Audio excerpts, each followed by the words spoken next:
Oh, not English. Oh, yeah. Well, that's a question for my birth certificate, I think. Now, fair play to Moya for handling such a potentially provocative conversation with grace, humour, and professionalism. She certainly doesn't need me to come on here and defend her Englishness or Britishness. And as she said in that at the end of that interview, she'll be returning to where she came from, namely Herefordshire, forthwith. Um, but I've seen a few people in the comments asking who Enoch Powell is or was, the politician that the interviewee referred to. Enoch Powell was a conservative politician who, in 1968, I seem to recall, gave a speech that came to be known as the Rivers of Blood speech, where he expressed a fear that people who he deemed not to be British would come to have the whip hand, namely power, in this country, and that this would result in people who he did deem to be British being subjugated, and that this would lead to tension and violence and rivers of blood in the streets and this kind of thing. He compared to himself to a Roman who was seeing the Tiber frothing with blood and foam towards the end and the fall of the empire. Comparisons to and a sort of bizarre kinship with the Roman Empire expressed by British elites is nothing new.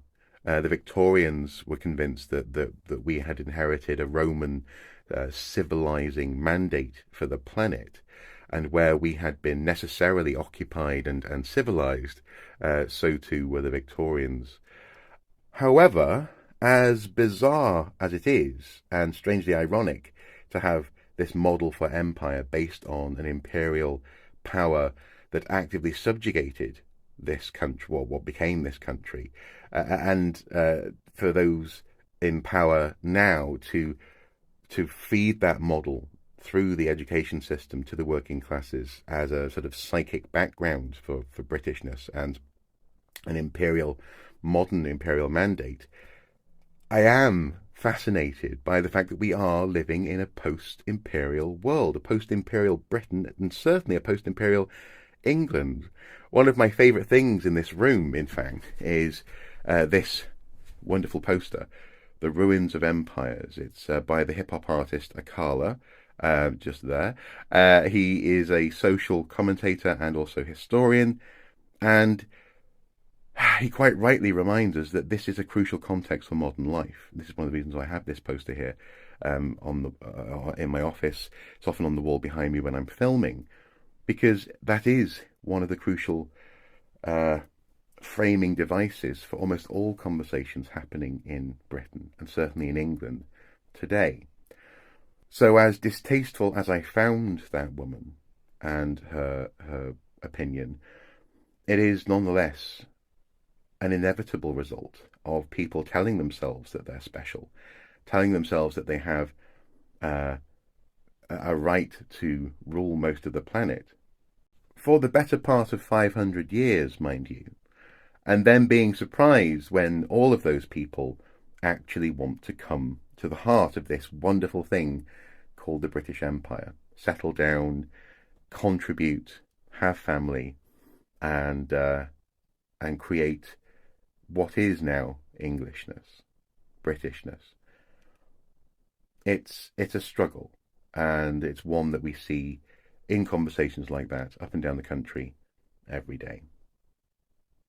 Oh, speaking of which, I forgot to mention this comment that I saw on that video.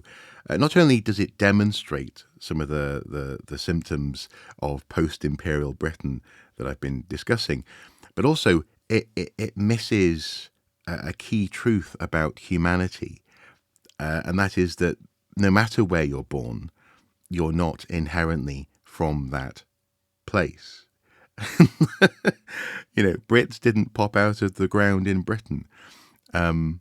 We are all from somewhere else.